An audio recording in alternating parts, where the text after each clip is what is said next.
Uh-oh.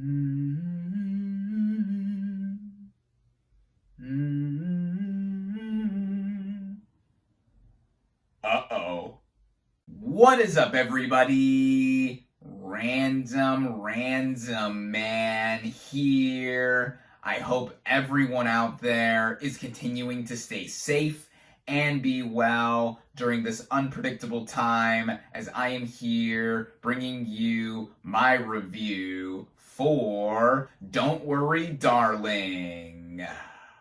Now, the plot of this psychological thriller basically follows a 1950s housewife, played by Florence Pugh, living with her husband, played by Harry Styles, in a utopian experimental community as she begins to worry that his glamorous company could be hiding disturbing secrets. Going into this movie, I was looking forward to seeing it, even before what it has been surrounded by leading up to its release. Yes, this movie has now been shrouded by multiple controversies in the lead up to the general public getting to see it, which I'm not going to get into because I have to separate my views on the film and what I think of it quality-wise, leaving any outside drama out the door. And even with that, this is the latest film from Olivia Wilde, who produced, directed, and co-starred in this film, and her directorial debut she made back in 2019 with Booksmart, a film that I quite enjoyed a lot and was looking forward to see what she would do with this sophomore effort. Plus, it has an ensemble cast here and an intriguing concept that did have me on board. This movie did premiere recently at the Venice Film Festival, where it got decidedly divisive / mixed reviews. And again, all the controversy surrounding it, I'm going to leave that outside the door in talking about what I thought of this film. Luckily for me, I was able to head out and see this thing in theaters where it is only currently available. Starting out with the cast and their performances, we have Florence Pugh as Alice, the main devoted housewife of this film, living in a seemingly ideal society. Now, Pugh is one of my favorite actresses who has been on the come up lately, with almost everything that she has been in really intriguing me, and I feel keeping her in consistency with how she is such a talented actress. And here, this is no different. She is the main reason to see this film, giving a performance that pulls up a lot of the movie literally on her shoulders, and a lot of emotion and physicality is involved with what she is going through, and what she is thinking is really going on here, despite it seeming all perfect, with what seems to be a perfect husband too in Jack, played by Harry Styles. Now, I am personally a fan of his music in real life. I have to admit, as of late, As It Was has been on repeat for me. And in terms of him in movies, he made his film debut in 2017's Dunkirk as a part of that bigger ensemble, and I thought he was solid here.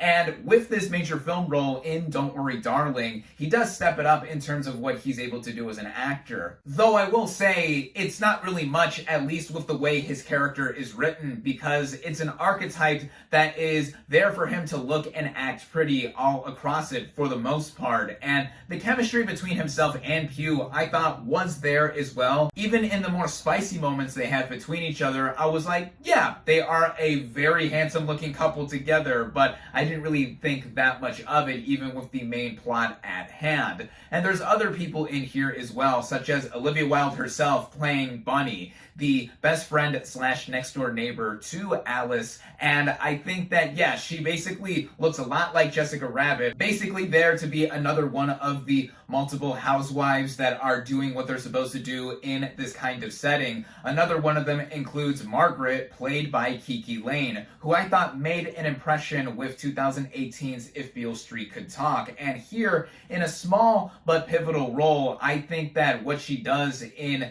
basically being the trigger in a lot of ways to Alice trying to figure out what is really happening in her ideal setting is something that contributes here. Then the rest of the cast includes the likes of Nick Kroll as Bunny's husband, Gemma Chan as the wife to the founder of this company town named Victory, and he is played by Chris Pine. And I think that with this kind of role being a more sinister one, I think he shows off what he could do, and not just being a pretty boy himself like he's shown off in a lot of other roles. But I think that here he squares off against Pugh in one notable scene at a dinner party that I think shows the mind games that are also being played literally and figuratively across the narrative. The writing of this film, which was done by Katie Silberman, who was one of the co-writers of Wilde's last movie Booksmart, but is solo screenwriting here, sets up this film as a big mystery, with at first giving us a look and feel as to how this company town of Victory functions, what these characters mainly do,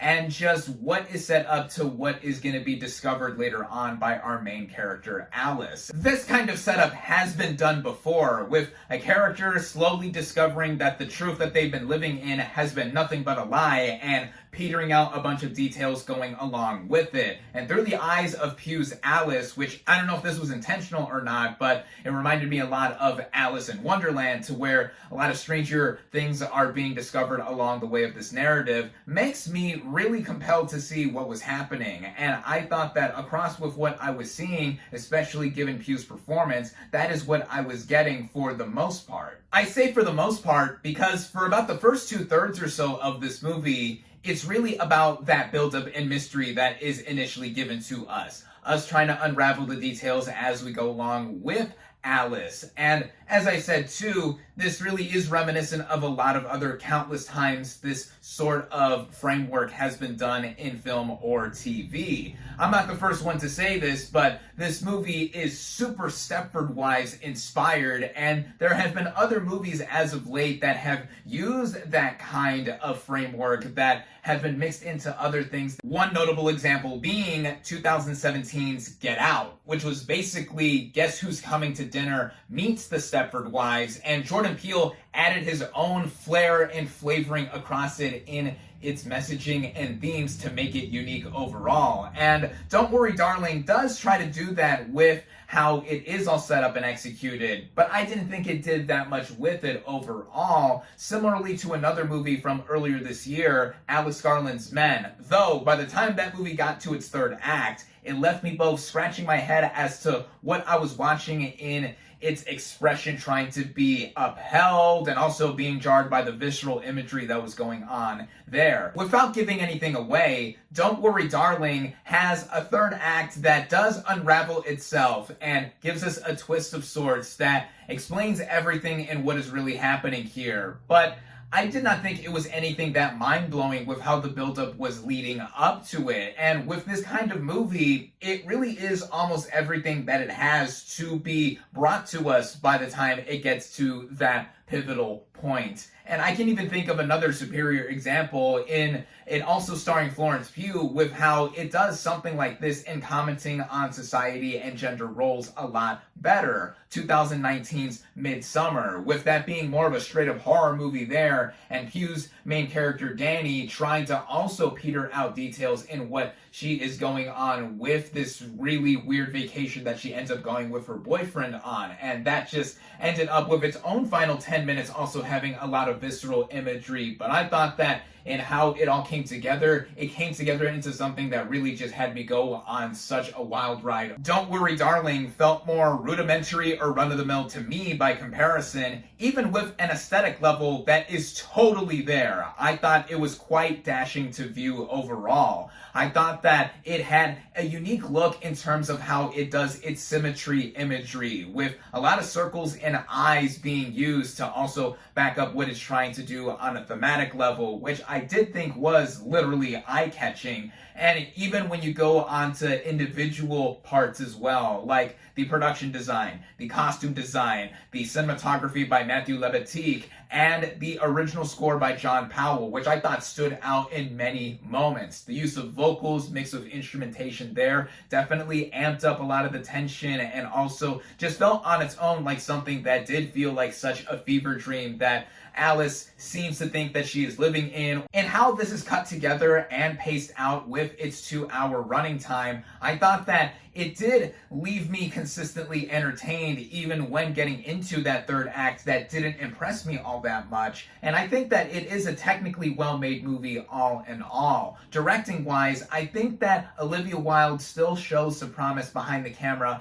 as a filmmaker, even with something that she didn't write and is trying to focus in all around. It's there, and with what is given, I think that it left me with the impression of feeling that this movie was fine. I mean, for a movie that has gained so much clout for the wrong reasons and the multiple controversies giving people interest to see this movie in the first place, that is something to show that it really wasn't worth all this fuss. What I do think is worth all the fuss is Florence Pugh's performance pulling up this supremely stylish, if redundantly reproached, thriller that has things in there for people to like, such as those aforementioned positive details. Whether or not you were going to see this movie because of all the publicity that it has gained, or you were actually legitimately interested like I was before the last several weeks happened, I cautiously recommend it.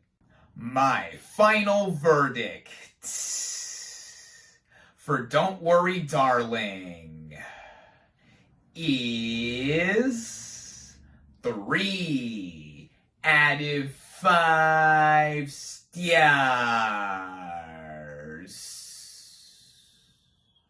Thank you all, as always, for watching. Be sure to like this video, comment on what you thought of Don't Worry Darling, social media links in the description, subscribe to my channel for more, and I'll catch you on the next movie review.